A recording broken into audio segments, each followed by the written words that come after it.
Ассалаумағалейкум, қалың елім қазағым, армысыздар, алдалаш. Екі сұмдық хабарды айтамын. Қытайдан келген қазақтардың Қытай тілін білетін сұмырай алаяқтары менен Қазақстандағы қазақтардың орыс тілін білетін сұмырай алаяқтары бірлесіп, қазір Қытайдың қылмыстық топтарына өздері біліп не білмей, ырықты не ырықсыз қалде өздері алданып, және оған өзге қазақтарды алдап жатыр екен. Енді бұл туралы біз бұдан бұрында дабыл қаққанбыз. Менің қолымда аудио жазба дәлел деректер тұр. Бірақ алдыңғы жолы Украиннен кері қайтарылған қазақтың 4 азаматы туралы нақтылы дабыл дерек қағайық дедік дағы. Қазақстанның сом жүйесі бұл небәрі 19, 20, 21 жастардың мөлшеріндегі бұл азаматтарды және бұл азаматтарды шынайы адал ниетімен құтқарған екі кәсіпкер азаматты қылмыстық іске тықпасын деп. Шашал десе бас алатын біздің сұмырайлар қазақтың бейуаз жігіттерін қол тығылып қор қылбасын деп бұл ақпаратты жарияламадық. Бірақ егер қандай да бір журналистер бұл ақпаратты жазамыз, тереңдетіп зерттейміз десе, менің электрондық поштама хабарлассын, аудиоларды сізбенен бөлісуге дайынбыз. Бірақ құпиялықты сақтайсыздар. Бұл жерде әңгімені ұзағынан жіберуге тура келеді. Алдыңғы жолы Украинада соғыс басталудан бері орыс тілін білетін сұмырай қазақтар менен Қытай тілін білетін сұмырай қазақтар ұйымдасып, Украинадағы заңсыз жұмыс істеп жүрген Қытайдың рекеттік қылмыстық және мынау телеграфтық, телекоммуникациялық алаяқтық топтарына барып қосылған. Бұл жерде мына телеграф алаяқтығы деген, яғни телефон арқылы алдау, Facebook мессенджер арқылы алдау, WhatsApp арқылы алдау, сигнал телеграм арқылы алдау, тағы мынау TikTok арқылы, WeChat арқылы, тағы мынау Instagram сияқты әлеуметтік желі құралдары арқылы адамдарды тауып алып, сол адамдармен сөйлесіп, соның барлығын алдап, банктегі ақшаларын ұрлау және қандай да бір шетелге алдап шақыру сияқты жұмыстармен айналысқан. Сондықтан бұл алаяқтықты Украина мен орыс ортасындағы соғыс басталудан бері біз өте табысты түрде бұл азаматтарға ақыл кеңес беріп, және бұл азаматтардың алданғанын біліп, солардың жақын жамағайындары барып ресми құтқарып, адвокат жалдап жүріп, ең соңында әлгі Қытайдың сұмдық қылмыстық топтарынан оларды құтқарып шыққан болатын. Тіпті арты сотқа жалғасатын болып, тіпті болмаса мен ақпараттық дабыл қағамын деп, оның арты жаңағы егер сіз ақпаратты дабыл қақсаңыз, тіпті бұлардың үнін өшіріп өлтіріп жіберу мүмкін дегеннен кейін менде қараптан қарап менің ақпараттық дабылымнан кейін біреудің өмірі обалды болмасын деп, менде сабыр сақтап, сонымен ол азаматтар аман есен Қазақстанға қайтқан. Енді бұндай алаяқтық дәл қазір Камбоджа елінде етек алып жатыр екен. Камбоджа елінде. Тағы да сол сияқты Қазақстанға көшіп келген, Қытайдан келген қазақтың аңқау жігіті. Қытайшасы тастай, ағылшыншасы тастай. Сөйтеді де жаңағы Камбоджада өстіп өзіне керемет жұмысқа шақырған компанияға алданады. Керемет жұмысқа шақырған. Сөйтіп, ол мың сан түрлі жолменен Тайван бар, жаңағы Малайзия, Сингапур бар, тағы басқа бірнеше елдердің жолдарын қарастырып жүріп, ананың визасы, мынаның бірдеңкесі деп жүріп, енді сол адам қуған есек бармайтын Камбоджаға әлгі бармақшы болып қамданады. Сөйтіп, бұл жерде мен құпиялық болсын деп, тағы да мына мемлекеттің атын жасырып отырмын. Мәлім бір сол Камбоджаға баратын, бірақ үшінші бір ел арқылы баратын, ортада бір ел арқылы баратын ұшаққа мінеді. Сөйтсе сол ұшақта өзі сияқты алданып бара жатқан орыс тілді қазақтарды көреді. Оларға орыс тілінде өтірік жаңағындай алдап жүрген, анау ағылшын тілінде алаяқтық хабарларға алданған, сөйлеседі, танысады, соның бәрі бірін-бірі жаңағы түсініседі, әуежайда тұрып, соның ұшақта тұрып. Сөйтсе, бұларға ол ақпаратты берген тағы да сол ұшақтағы көз ашып көкірек ояу азаматтар. Айналайын, Камбоджаға жоламаңдар. Камбоджа қазір бүкіл жер шарындағы осы адамның ішкі ағзасын саудалайтын үлкен қылмыстық ордаға айналды деп әлгілерді Камбоджаға барудан қайтарған. Енді сол азаматтар маған шығып, өздерінің алдану тарихын, аман қалу тарихын айтып отыр. Айналайын қазағым, иә, дәл қазір Қазақстанда жағдай қиын, жұмыс табу қиын, заттың бағасы күннен күнге өсіп бара жатыр. Адамдар тентіреп кетті, бірақ өмір сүру бәрінен маңызды. Аш бол, тоқ бол, ең жақсы аман бол, бар бол. Анау атам қазақ барып көрмеген Камбоджа деген елдің қандай екенін, ол жерде қандай жұмыстар жүріп жатқанын білмей, сол адамдармен келісіп, скайпте, жаңағы тиктокта, сосын анау инстаграмда, уичатте, сосын мынау орыстың әлеуметтік желілерінде тағы басқа сондағы сөйлесіп, олар құжатын көрсетіп бәленбай контракт жібереді екен.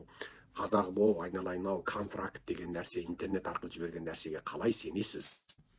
Таңбасы бар, мөрлі таңбасы, мемлекеттік министрліктің таңбасы бар.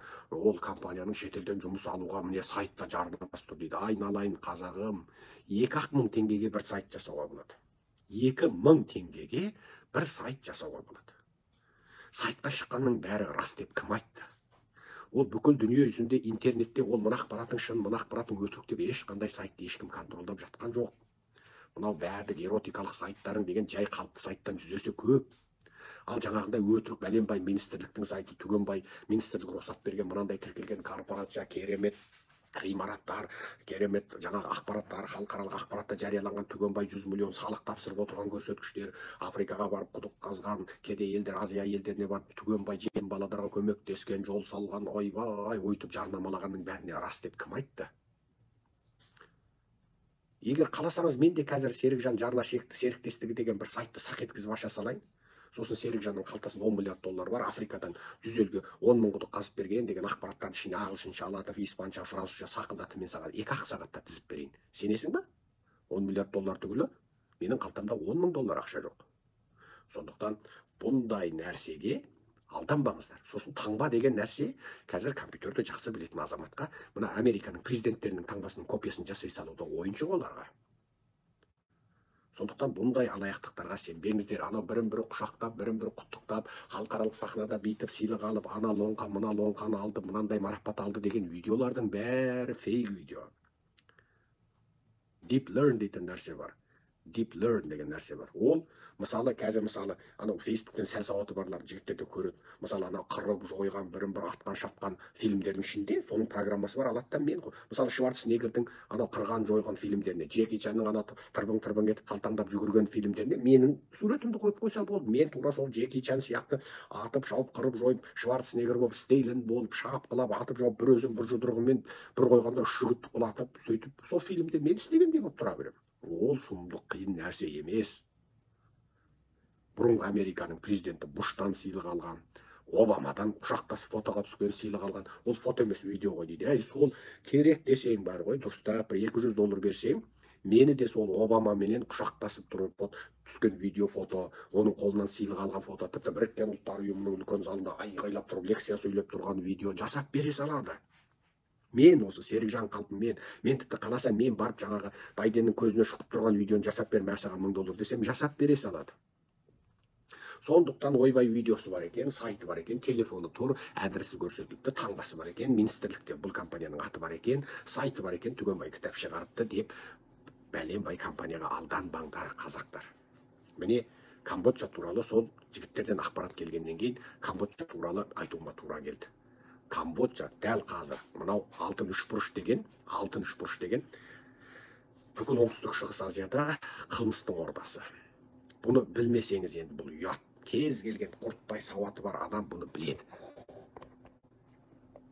Бұл алтын үшбұрыш деген мынау оңтүстік шығыс Азияда бұл сұмдық, бұл қысқасы қылмыстың ордасы. Бүкіл жер шарының бұл есірткісі, кокаин, героин сол жерден шығады.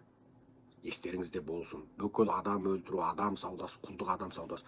Анау қаңғып жүріп жоғалып кеткен қыздар, ұлдар қайда барады? Еркектерді апарып құлдыққа салады. Өмір бойы анау орманның ішіндегі жабайы зауыттарда өмір бойы сол ең соңғы кәртейіп жаңағы жүруге тұруға, ана кокаин героинді өңдеуге, соның жаңағы орманның ішіндегі егістіктерде сол кокаин героиннің соны өндіретін жаңағы өсімдіктерді өсіруге, баптауға, жұлуға, арамшөбін отауға, соны ең соңында өліп қалғанда соның сүйегін соның астына тыңайтқыш көмеді. Қол аяғын бөлшектеп ана жердің астына көмгенде ол анау адамның сүйегі 2 заттан тұрады. Бірі фосфор, бірі кальций. Ең көп 2 зат бар адамда. Фосфор және кальций.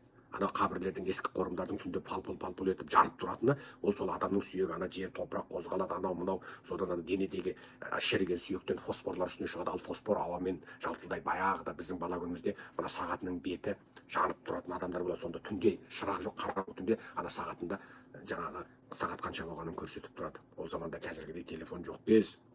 Сол фосфор жағып қойса болды, өзі жалтылдап көрсетіп отырады.